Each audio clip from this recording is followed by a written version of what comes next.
Ramzan As-Salam, Ramzan As-Salam, Ramzan As-Salam, Ramzan As-Salam.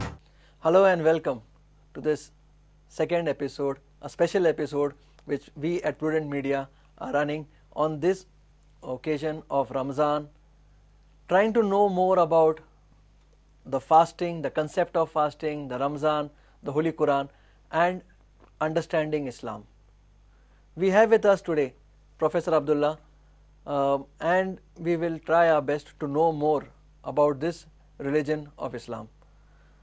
Welcome back, Professor Saab. And continuing from where we left last episode, we have understood the concept of fasting, we have understood the Holy Quran.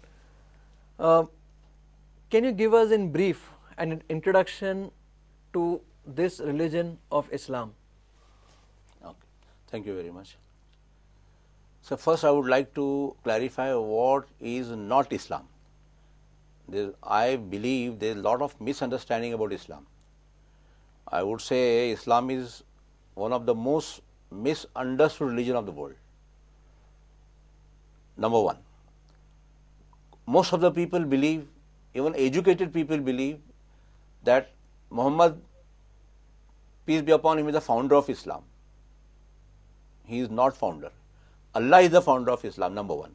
Number two, most of the people believe, well qualified, that Muhammad, peace be upon him, is the author of the Quran. He is not the author. He has not written. It is a book revealed by God, Allah.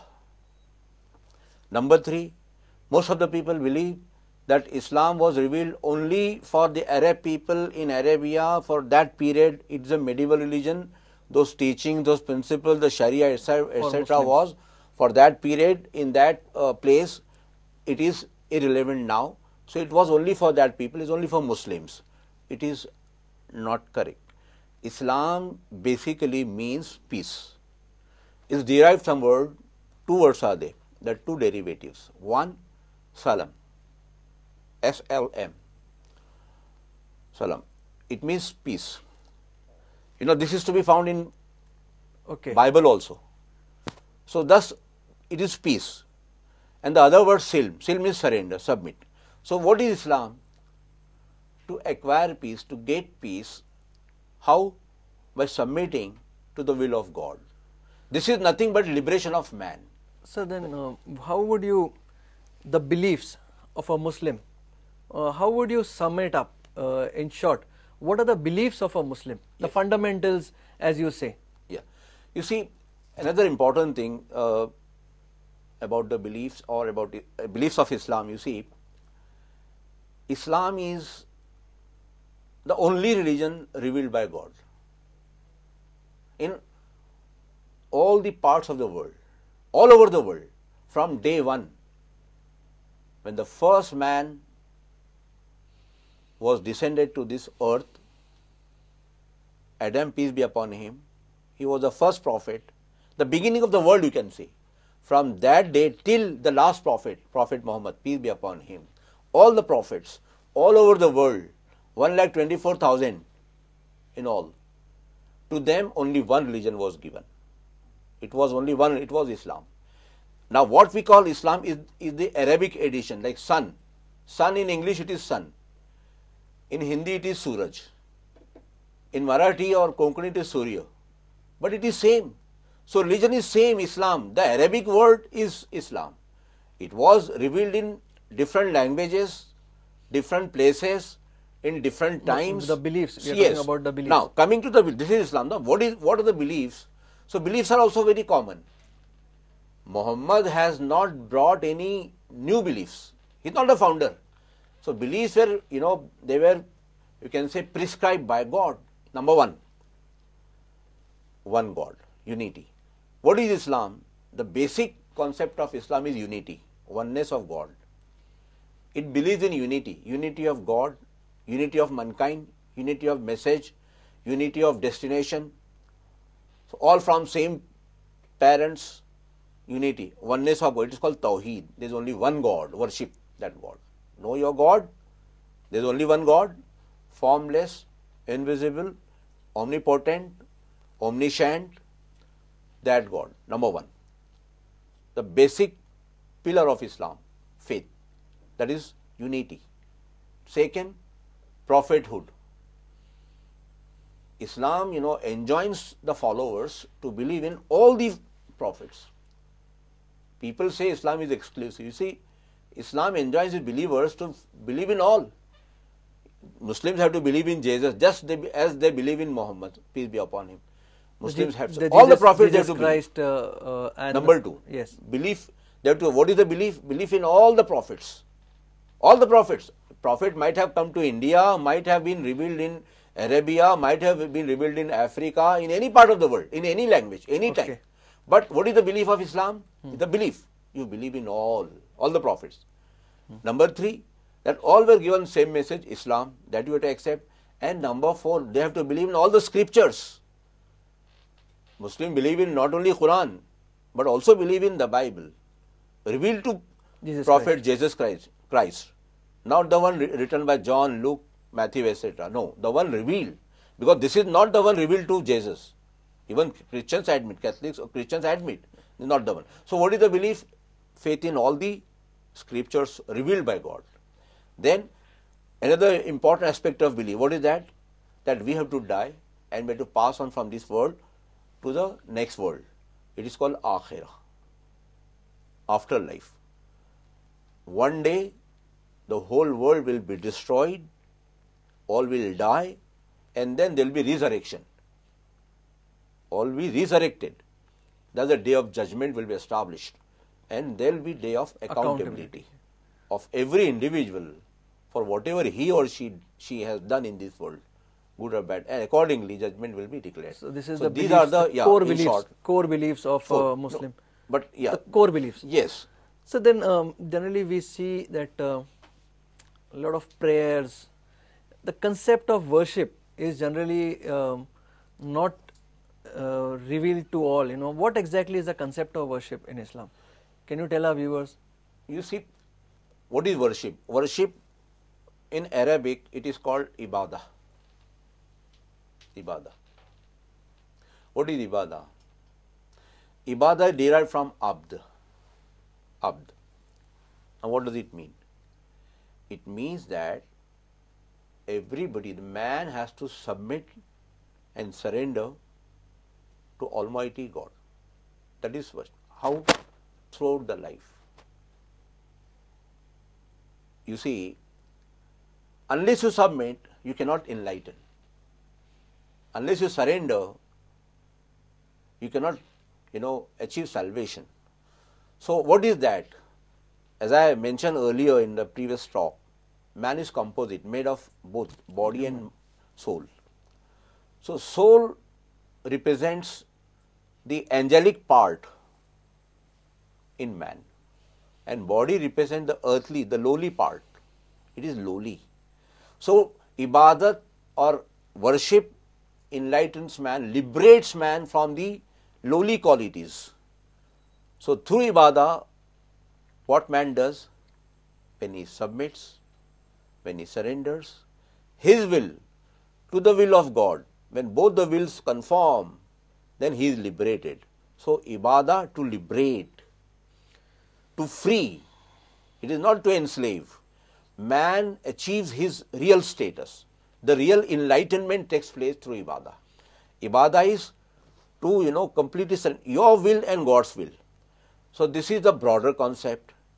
So it is a lifetime phenomenon. For this, Islam has enjoined different forms of worship: prayers, salat, namaz, zakat, fasting, hajj. So there are different forms of ibadah, worshipping. Why? So that your life should be life of worship. This is in short. So this you have been saying, peace. Islam means peace. But we see all over the world today, whenever Islam is linked to a lot of, very sorry to say, but wherever there are problems, it is somewhere it is linked to terrorism, is linked to Islam. So how do you say that Islam means peace, and at the same time we see a different side of people who are saying that they are followers of Islam? A very good question. You see, now there are two aspects of this. One, truth. Those who criticize about Islam, that it leads to violence, or teachings of Islam leads to violence or terrorism, etc., use of force, they kill innocent persons, etc. First of all, they should know the truth. Who is involved? There are so many false flags. False flag terrorism. False flags. Yes. They are engineered by the other powers, other forces, but Muslims were blamed. It has been established in many cases. Now, number two, who is giving you the news? The media. Okay. Is the media honest, impartial, objective? No. Everybody blames the media. Why? They are biased. They are sold out to the corporates. They are sold out to vested interests, politicians, etc. So the media spoil the image, which is not true. Now the point is coming, what is the truth? What is the truth? Has anybody verified?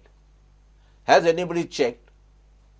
Who has engineered these terrorist acts? How many? Now if you compare use of violence or use of force or violence, etc. Now in all the acts of terrorism, you see, suppose any Muslim organization is involved in any act of terrorism, it is condemnable. Let me clarify. According to Islam, every human life is precious. If you kill one human being, it is tantamount to killing whole mankind. Killing one human being is like killing all, entire mankind. This is the teaching of Islam. If you save one human being, it is as good as you are saving entire mankind. This is the clear, injunction or teaching of Quranic Kareem. But sir, we do see lots of acts which are, killing people in the name of religion. So this is somewhere it is contrast to what we have been hearing. You see, the point is, as I said, number one, propaganda. We need to verify. Yes, malified propaganda. The media. You see, at present, unfortunately, the media is very biased. It has, I would say, forgotten the very, objectives of journalism. But there are still many good media who are really working. My point is, has anybody verified the truth? Those who have checked and verified the truth about terrorism, say in case of India, Tehelka editor, former Tehelka editor, the man who visited Goa, Panjim also, he had addressed in Goa. It was attended by a good number of people. He challenged what he said, and his talks are, on YouTube. Anybody can see. He has delivered more than 500 talks all over the world. He challenges to prove that any Muslim is involved in any act of terror in India. Abroad there are few, but ISIS, they say who is behind ISIS? You see, all Putin is telling, Iran, many states are telling America is, behind ISIS. It is Israeli and American, organization which is trained by them, funded by them. They provide weapons. So they are, involved in double game. About this false flag terrorism is definitely a topic of research. As you rightly said, this is not something new and it has been happening in the past also. And this is definitely a topic of research for our viewers and for our young youth today. What exactly is false flag terrorism? It is a topic of research, as Professor has said. And as he also said that any act committed in the name of religion has to be condemned, be it any religion. That is very, very clearly which Professor Abdullah, he says it here. Sir, this post 9/11, whatever happened before 9/11 is different. But being in media, we see that post 9/11, we see a totally different picture of Islam.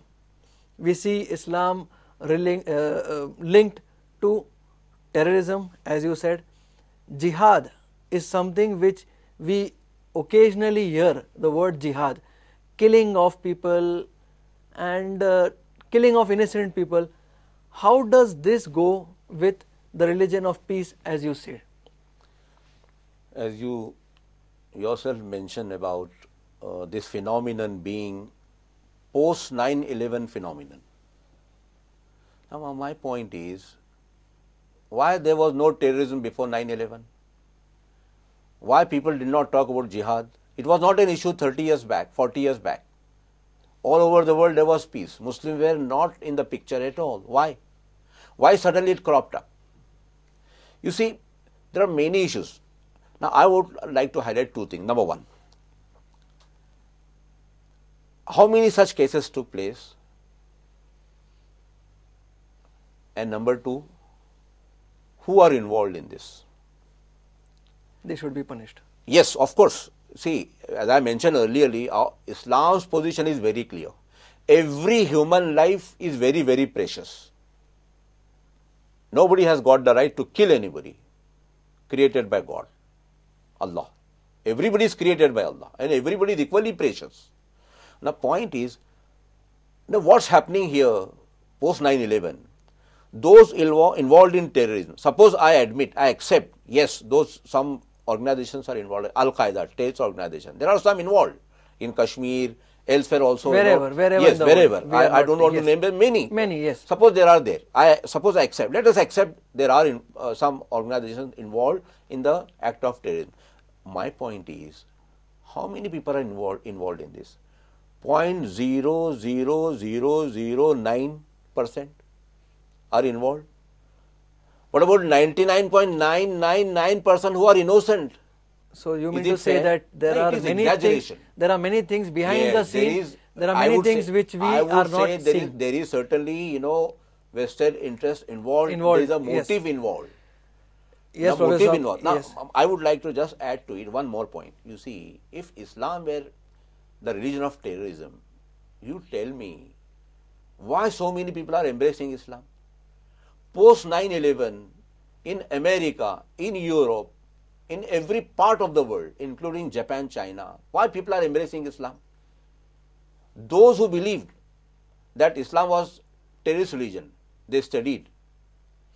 So but you they are converted, saying, yes, embraced. you are saying that you need to study and understand before you come to a decision. See, the rate of growth of Islam, according to UN, it is 230%, the fastest growing religion of the world. Now you tell me, who the hell will come to this religion of violence? He wants to, spoil himself, his life. So why they embrace them? Educated, scientists, professors, doctors, actors, people from all walks of life. Why they are coming? Even in India also. Okay, so with this, we will come to this first session, and we'll be back soon. We will ask Professor, what is jihad? We will also ask him about, is Islam compatible to the modern world? Keep watching Prudent Media. Ramzan as-salam, Ramzan as-salam, Ramzan as-salam, Ramzan as-salam. Hello and welcome back. Welcome back to this special episode on understanding Islam. We have with us Professor Sayyd Abdullah. Continuing from where we left, Professor Saab, jihad, a word which is got a very, very bad name. We as a layman do not know the meaning of jihad, but as you rightly said that yes, we know or we feel that jihad means killing of people, killing of innocent people. What exactly is jihad? Yes. You see, jihad basically means striving as a concept is derived from juhad, Arabic word juhad, means to strive, to work hard, to struggle, to try to the maximum possible level,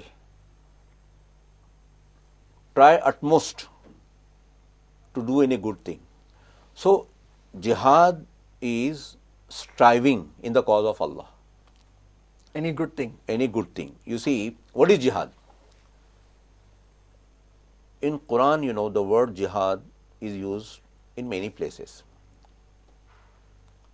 But the word jihadan kabira is used in Quran, means supreme jihad. Supreme jihad. What is it? Quran refers jihadan kabira, the jihad with the scripture, Holy Quran. What is that? Is a jihad of peace.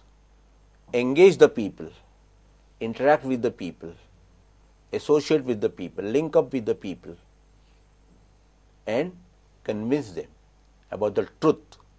So that is jihad and kabira. Jihad and kabira, the supreme jihad, is with the scripture, not with the sword, not with bomb. So this is a So jihad and kabira, the word, it refers to the Quran. It You definitely read, does not mean killing of people. of course not. But yes, jihad also involves, if required, in defense. Suppose where there is oppression, where there is cruelty, barbarities, atrocities, gross injustice, you know, innocent people are, you know, being killed, civilians are killed for no reason or for unjustly killing. Then in defense, yes, it does. Jihad certainly, you know, is if required in Some defense, yes, or for some good cause, to protect somebody. In Quran is mentioned to protect the somebody. religious places, any religious place, not only mosque, Any religious place. not only masjid, any, it may be, you know, monastery, it may be church or any religious place. It is mentioned in the Quran.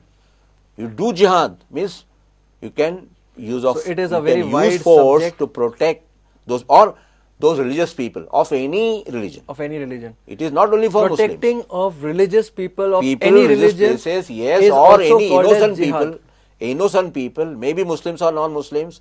If you have to protect, it is essential, then use force. That is jihad.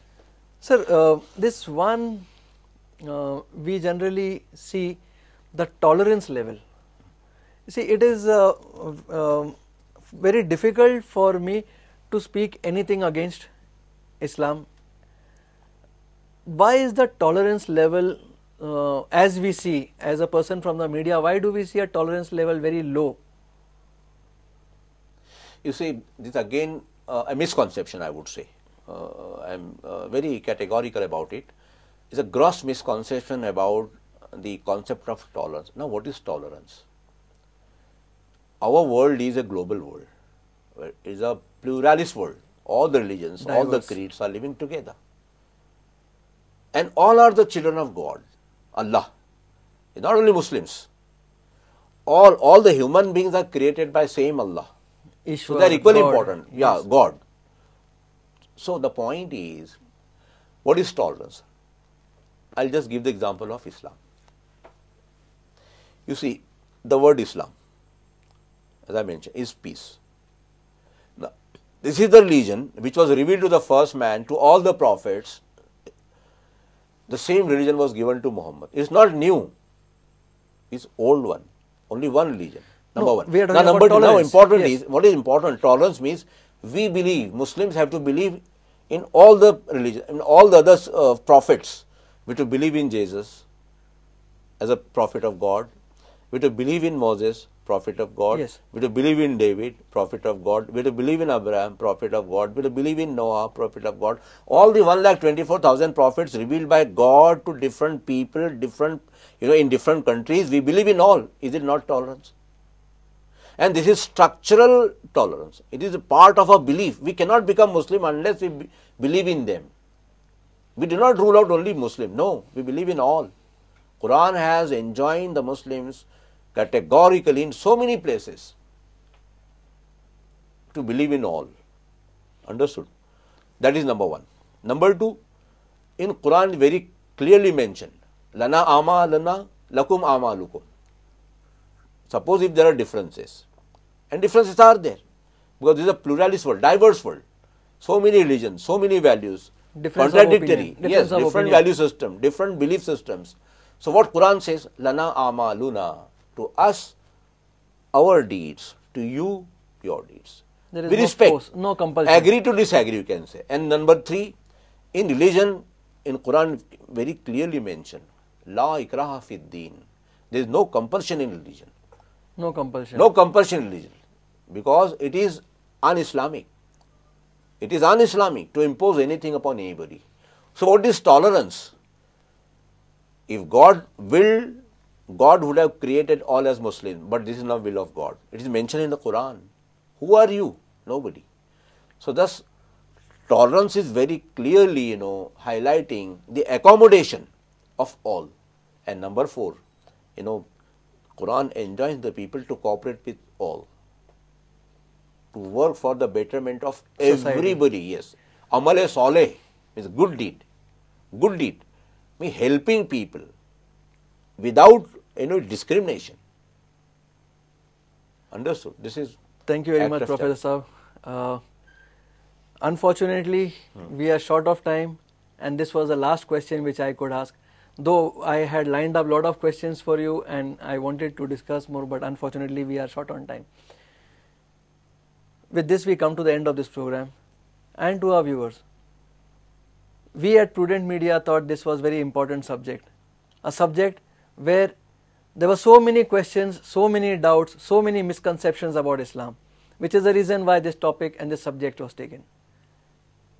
We wait for your suggestions. We want you to write to us. Please respond to us. Tell us how did you like this program. Give us your suggestions and your feedbacks. With this we come to the end of this program.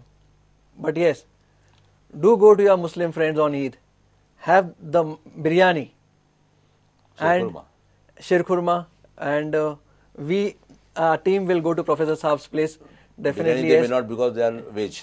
So maybe we can have veg biryani. Yes. No, shir khurma, yes. Most welcome. Thank you very much, Professor Saab, for being here, for giving us your precious time. Thank you. And thank you very much to all our viewers. Thank you. Dev Bari Karu. Ramzan Assalam, Ramzan Assalam, Ramzan Assalam, Ramzan Assalam, Ramzan Assalam, Ramzan Assalam, Ramzan Assalam, Ramzan Assalam.